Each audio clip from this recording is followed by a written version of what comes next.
Hey everyone, thank you for tuning back in. It's Trade with Ellie, with all things trade, travel, investing related. So today I really want to go into passport, right? If you don't have a passport, I need you to get one. This video though is geared towards individuals who can obtain a US passport, so mainly US citizens. Sorry, this is my experience and my knowledge, but I don't care what country you live in. If you don't have a passport, I need you to get one. I understand that travel may not, be your joy, might not be something you like or care for, but just go to one place. Go to one place you've never been before. Go to a place there you don't even know the language. Just go to one place, get that one stamp in there and just get that experience and say, you know what, I tried it out and I really don't like it, it's fine. Or I tried it out and I love it and I'm glad I got this passport, and now you can continue to go places. But if you're looking to renew your passport and get a new passport, this video is most definitely for you. So recently I just renewed my passport. I got a new book. It's empty, it looks ugly, but it does not have the future stories that I will be sharing one day on this channel. So that will be really, really exciting. My last book, I think I did, pretty well on it. Still have some empty pages. So my goal was to really fill it up. And then, Corona hit and kind of changed a lot of plans. But it's okay because I got a new passport. Corona's here to stay, but I got a new passport. The world is starting to open back up. And I'm just excited to get back out there, have new experiences, share more information, and hopefully hear some of yours as well, right? Hear some of your experiences and places that you've gone, and hopefully encourage me to go to as well. I always like trying new things, so don't be afraid to share it to me, whether it's in the comments or on Instagram. So follow me on Instagram at @tradewithellie_. But if you're looking to renew your passport or get a new passport, some things have changed because of COVID. Speaking of which, right, some things have changed. For example, how you can apply for it. So before, you can go to a US Postal Service and apply. Some places are still allowing you to. So find out if you can or if they're allowing that to happen. And then, so now a lot of the times is if you're applying for a passport, normally it doesn't take that long. Lately, they've been backed up, so it's taking 12 plus weeks in order for you to get a passport when you mail it out, and that is one of the biggest changes, really. It's the processing time. It's taking way too long. So you only have two options, but let's go to option one. If you are renewing your passport, right, that means that you already had a passport before, right? The documents that you will be submitting is your passport application, right? But make sure it says renewal on it. Right, there's two different applications. There's one for a for a person who's just obtaining a passport or a passport card, right? So just so you know, a passport card, you cannot really use it internationally. It is cheaper, but you can use it on cruises and a few other places. Look that up, look that information in case you want that. But if you have a passport, you don't need a passport card. Although having a passport card is cheaper, I believe it's about 30 bucks. I'm looking at the price here for you, and yes, it is 30 bucks. Having a passport is $110, right, to get a passport. So if you are getting it for the first time ever, you've never had a passport or a passport card, never had it, you're going to have to pay a $35 execution fee along with the cost of whichever one you're getting, right? $110 for a passport, $35 for passport card, and if you want to get both, you can. Honestly, for me at least, I don't see the benefit or the use of a card, but I'm someone who likes to go everywhere, wants to go everywhere, so I would need a passport. So if it makes sense, if it applies to you, if you need the card, get it. If you don't know or you don't need it, don't get it. Or better yet, call I'm gonna call it the passport embassy. I really don't know the official name right now. The United States Passports Department of State. I don't know. You can call them if you Google it, right? Google US passport location, right? And you'll find a location in your state, and you can call them and ask them whatever questions you have. So now that we understand the fee, kind of the difference, right, there's two different applications. Make sure you have the right application form. You can get this online, you can get it on the website, right? It's basically the travel government website, You can get it at the U.S. Postal Service. Sometimes they will have applications there. Make sure you're picking up the right one. It's 2 different colors if you see it in person, right, or in color. I think one's like a bronzish color and the other one is like blue.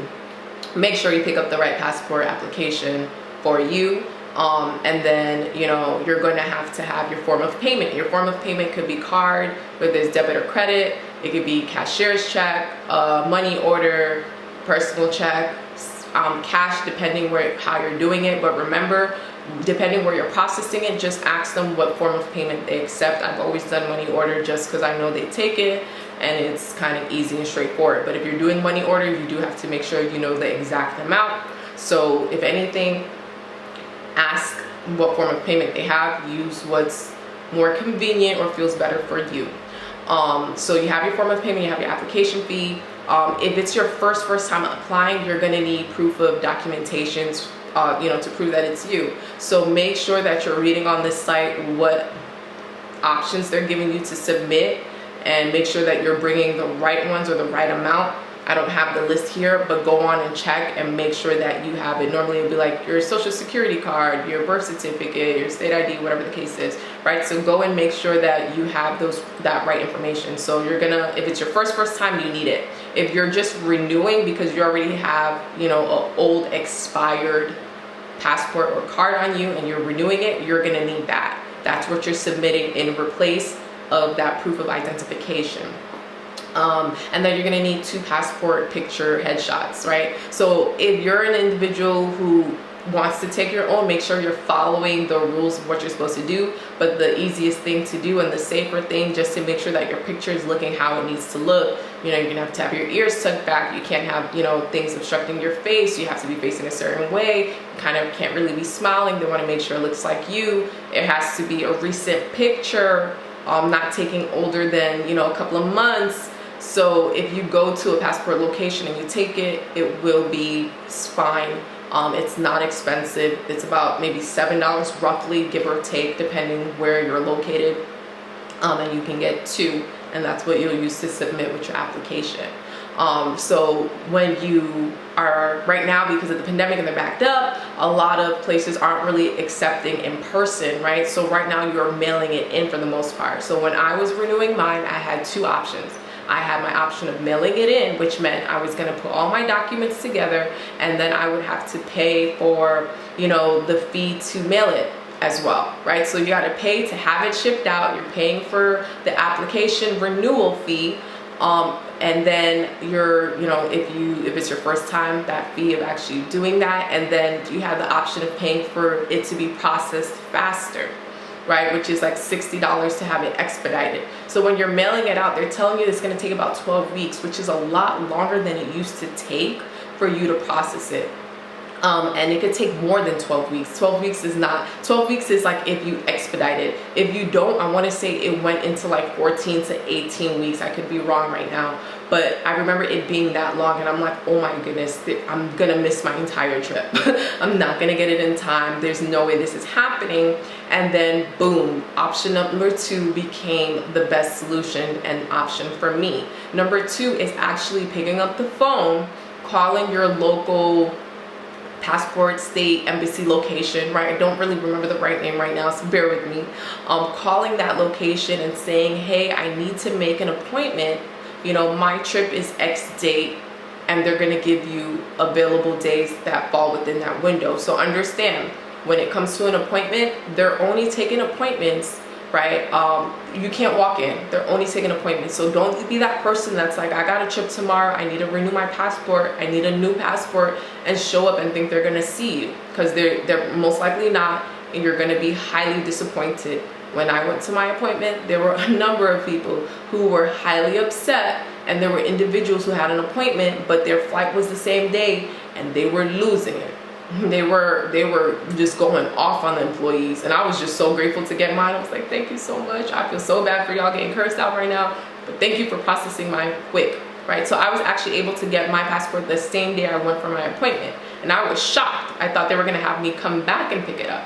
So when you call for your appointment, they're gonna tell you your flight has to be no more than 72 hours. So that could mean your flight is the same day as your appointment, or the next day, or you know, whatever, within 72 hours. So I had to actually change my flight a few times just because the appointment they were so full. I made an appointment almost a month out, and I had to even, you know, take a appointment that was further out and change the day of my flight just so that I can be able to be in the window of that appointment, right? And I was like, what I gotta do? Okay, I'm gonna change it. Give me an appointment, I'll change it, right? So if anything, if you have the ability to, if you're flexible in your trip, make sure to make that appointment first and then book the flight, right? So when you go, to this appointment, they will ask you for confirmation of your booking, right? They're going to ask for that itinerary. So make sure you have it printed out because they will look at it, right? That's one of the first things they did. They looked over my documents.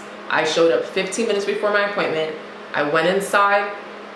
I showed them my confirmation. I went inside, I went through security check.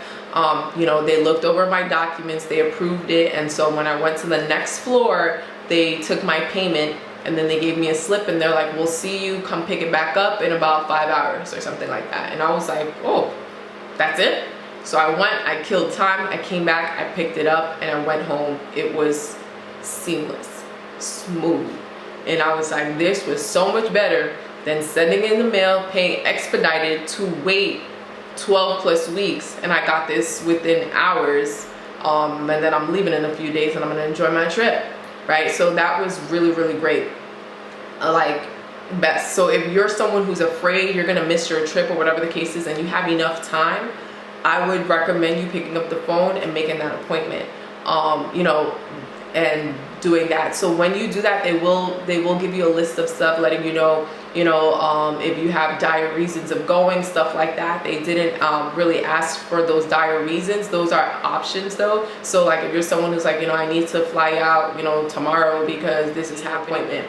But they will look at that, and I want to believe they take it into consideration, but make sure you call, ask the right questions that apply for you, your situation, just to make sure that you get it back in time. You don't want to be the individual who's there the same day trying to get a passport because you waited too long or because you couldn't get an earlier appointment, and then you know that, you know, mailing it is not going to come back faster. So the pro in that appointment though is how fast I was able to get it. I want to say that I paid less money.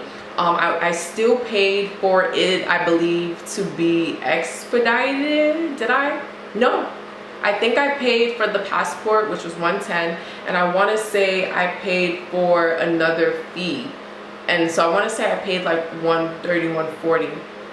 But it probably was $170 because the expedited fee is $60, right? Plus the $110, that makes sense, $170. So that's pretty much, if anything, the most I paid. But if you mail it in, you have to remember, you have to pay for it to be through the mail, right? So you can pay to receive it within 1 to 2 days of it being processed, I think, for like that expedited, and to have the passport itself expedited. So you're kind of paying extra fees when you mail it as opposed to going in and just paying that one expedited fee and not having to pay the mailing and all that extra stuff. So and waiting for it to come and things like that.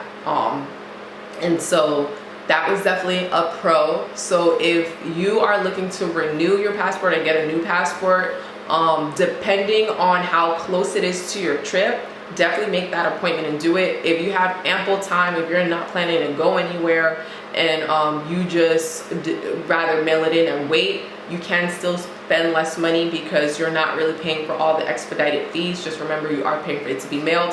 Hopefully by the time you watch this video, you're able to go in and, or just that the fact that it's not taking 12 weeks, because 12 weeks is way too long, right? It never took this long. But we are here now. All we got to do is adjust. But it's nice knowing what options you have. I had my passport expired for months now, and I've never, it wasn't months, but a while. And normally my goal was to renew it, you know, within the 6 months of it expiring, for the simple fact that certain countries you go to, you can't have your passport expiring within 6 months, right? You need a bigger window.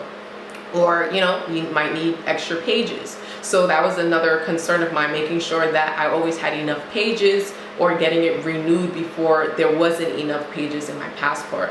But because of the pandemic, not being able to move around, travel being down, I kind of just kept pushing it back until now I was like running with a chicken with no head because I waited too long, right? So if anything, learn from my mistake. Don't wait too long.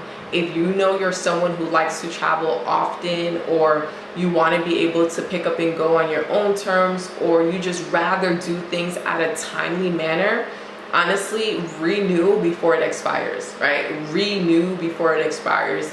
Especially if, you know, your passport is part of your identification, right? You can use that for different things. So depending what you do, whether it's business or just different stuff, it can come in handy in different ways. And so in a sense, you kind of don't want to be in a situation where you need to use it and it's no good. So definitely just take note, don't let it expire, renew it. And if you don't have a stamp in your book, make it a mission to have a stamp in 2022. Travel is opening up. I'll be sharing more information, more trips. If you are not on my travel deals list, you're seriously missing out. So get on that list. Make sure to click the link in my description to get on that list. All things travel related. I will have a bunch of lists and different stuff in the description for you to benefit if you're looking for ways to make money, right? Because travel can add up, it can be expensive. I like to share with you guys some of the cheapest ways, the best ways to save money, different tips and tricks. But you know, at the end of the day, you still do need money to pay for that. And if you're looking at your check at the end of the month, at the end of the week, and you're like, I cannot save on travel, then I need you to click on the link in this description, right? It'll say something along the lines of, I need money for travel, right? Something along those lines. But go to my description, check out those links, and check out that information. I want to help you create the funds so that you can travel and get paid while you travel, that you can create that travel fund. You can have cheap travel at your leisure in the best way, on your terms, 24/7, no questions asked, right? Check out the link in my description. Follow me on Instagram. Make sure you subscribe, guys. Subscribe. Thank you so much for checking out this video, and I hope to see you in my next video.